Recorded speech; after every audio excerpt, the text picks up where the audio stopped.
कितनी मस्त नींद आई आज। लेकिन टाइम क्या हो गया यार। हे भगवान, 9 बज गए। आज फिर से उठने में देरी हो गई। मम्मी जी क्या सोचेंगी मेरे बारे में। लगता है आज तो मैं गई काम से। घड़ी में सुबह के 9 बज चुके थे और घर की बहू माया अभी सोकर उठी थी। माया को लगा कि आज तो उसकी खैर नहीं। वो अपनी सास ममता से बहुत डरती थी। किसी तरह हिम्मत करके वो नीचे हॉल में गई तो देखा कि खाने की मेज पर उसकी सास ममता और उसका पति कुंदन नाश्ता कर रहे थे। तभी ममता की नजर माया पर पड़ी और उसने माया से बड़े प्यार से कहा, अरे उठ गई माया, चलो जल्दी से फ्रेश होकर आ जाओ, मैं तुम्हारे लिए नाश्ता लगा देती हूँ।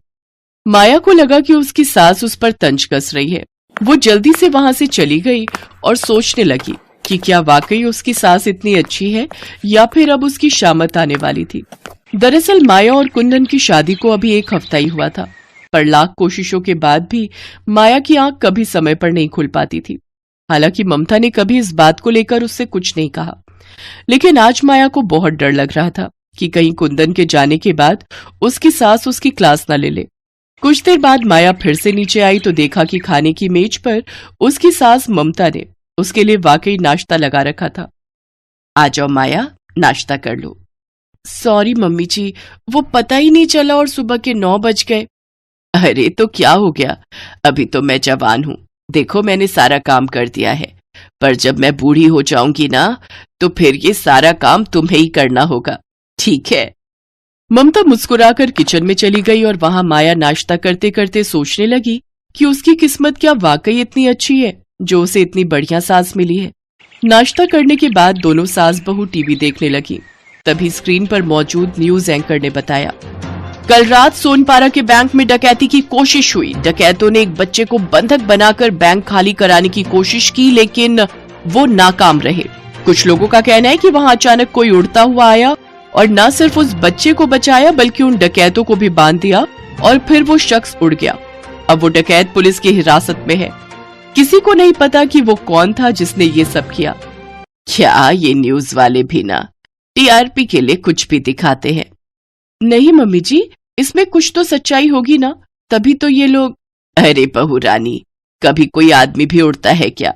और ये सुपरमैन ना बस कहानियों में होते हैं, असल जिंदगी में नहीं।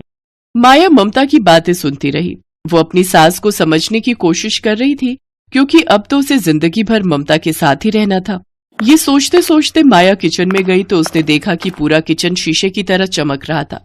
माया समझ गई कि उसकी सास को सफाई का बहुत शौक है और खासकर वो अपनी रसोई को तो एकदम चमका कर रखती हैं। फिर अगली सुबह, बढ़िया, आज तो मैं जल्दी उठ गई। अब मम्मी जी तो अभी तक सो रही होंगी।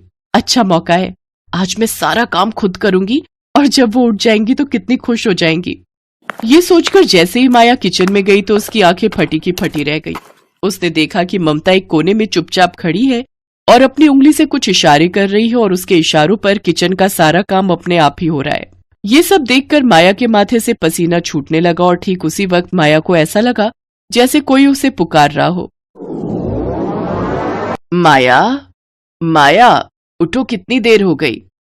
मम्मी जी, आप तो मैंने तो आपको।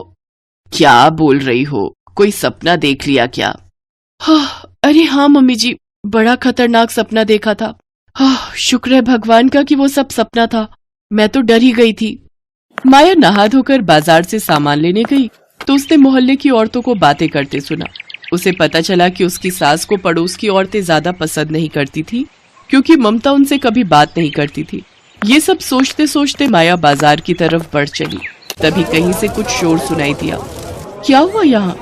अरे उस घर में आग लग गई है और वहाँ 2 छोटे छोटे बच्चे हैं। उनके माता पिता ऑफिस गए हैं, अब उन्हें कौन बचाएगा? हे भगवान, उन बच्चों की रक्षा करो, मैं अभी पुलिस को फोन करती हूँ। अगले ही पल बहुत तेज रफ्तार से कोई उड़ता हुआ उस घर से बाहर निकला जिसके दोनों हाथों में वो बच्चे थे। इससे पहले कि कोई उस शख्स को रोक पाता या उससे कुछ पूछता, वो बच्चों को वहीं छोड़कर फिर से उड़कर कहीं गायब हो गया।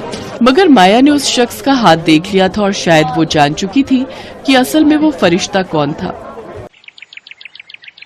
मम्मी जी, वो आप ही हो ना? क्या बोल रही हो? मैं मतलब वो उस दिन बैंक, उससे पहले डैम में डूबते हुए लोग। उस ब्रेक फेल बस को रोकने वाली और आज उन दोनों बच्चों को आपने ही बचाया था ना? क्या बोल रही हो माया, तुम ठीक तो हो ना? ये क्या अनाप शनाप बोल रही हो? मम्मी जी बस कीजिए, मुझे सब पता चल गया है। जब आपने उन बच्चों को पकड़ा था तो आपके हाथ में वो बड़ा सा कंगन देख लिया था मैंने। मुझसे कुछ छुपाने की जरूरत नहीं है आपको। तो आखिरकार मैं पकड़ी ही गई। देखो माया, ये सब कुछ मेरे इसी जादुई कंगन की वजह से है। जब मैं छोटी थी तब ये मेरी माँ ने मुझे दिया था ताकि मैं इसकी जादुई शक्तियों का इस्तेमाल करके जरूरतमंद लोगों की मदद कर सकूं। हालांकि मैं इससे अपने छोटे मोटे काम भी निपटा ही लेती हूँ। अच्छा, मतलब वो कोई सपना नहीं था बल्कि सच था? हाँ, पर इसके बारे में किसी को बताना मत, ठीक है? मुश्किल है, मेरी सास एक सुपर हीरो है, इतनी कमाल की बात भला मैं कैसे छुपा पाऊंगी? छुपाना पड़ेगा, इसी में हम सबकी भलाई है, समझी ना? अच्छा मम्मी जी, ये कंगन मुझे कब मिलेगा?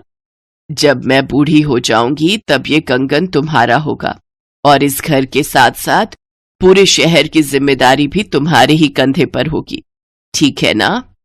ममता की बात सुनकर माया मुस्कुरा दी और फिर वो कभी देर से सोकर नहीं उठी, क्योंकि वो जानती थी कि आगे चलकर उसे कितनी बड़ी जिम्मेदारी निभानी है। ऐसे और वीडियो देखने के लिए हमारे चैनल को सब्सक्राइब करें